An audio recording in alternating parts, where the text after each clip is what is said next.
तसं कदाचित त्यांनी धास्ती घेतली असणार. हा कार्यक्रम एवढा मोठा यशस्वी झाला तर त्याची धास्ती कदाचित मुख्यमंत्र्यांनी घेतली असेल. दखल घ्यावी लागलेली आहे. नाही, मला वाटतंय मुख्यमंत्र्यांचं वक्तव्य बघता राहुलजींच्या कार्यक्रमाची धास्ती त्यांनी घेतलेली आहे. महाराष्ट्रामध्ये ऑनलाईन पद्धतीने ह्याची नोंदणी चालू आहे. नंदुरबार जिल्ह्यातून देखील मुली येणार आहेत आणि म्हणून महाराष्ट्रातल्या कानाकोपऱ्यातून मुली या कार्यक्रमासाठी येत आहेत.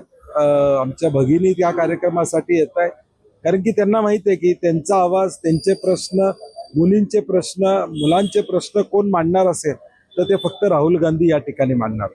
नीटचा विषय असू दे किंवा या देशातले 150च्या वर पेपर जे फुटले, हा मुद्दा राहुलजींनी देश पातळीवर घेतलेला आहे.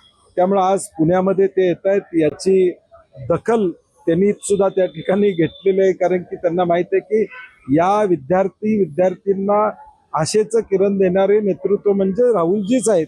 हे आता सगळ्यांना या ठिकाणी त्याची खात्री झालेली आहे आणि म्हणून मोठ्या प्रमाणात याला चांगल्या पद्धतीचा प्रतिसाद या कार्यक्रमाला मिळतो. त्यांचे आरोपच काय, ते म्हणतात की फक्त काँग्रेसच्या शिक्षण संस्थांमधलेच विद्यार्थी येणार आहेत.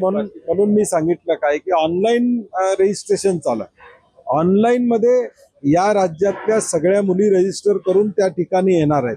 त्यामुळे आता ते मी म्हणलं तसं कदाचित त्यांनी धास्ती घेतली असणार. हा कार्यक्रम एवढा मोठा यशस्वी झाला तर त्याची धास्ती कदाचित मुख्यमंत्र्यांनी घेतली असेल. कार्यक्रमाला साहेब जो परवानगी दिलेली आहे, मोठ्या अटी घातलेल्या आहेत पोलिसांनी, 30 अटी घातलेल्या आहेत कार्यक्रमाला परवानगी देताना. नाही, मला वाटतं या सगळ्या अटी इतरही कार्यक्रमांना ज्यावेळी Z+ सुरक्षा असते त्यावेळी दिल्यात का, याचा अभ्यास करणं गरजेचं आहे. नाही तर फक्त त्या आम्हाला अटी शर्ती लागू आहेत असं होता कामा नये. एवढी दक्षता पोलिसांनी या ठिकाणी घ्यावी.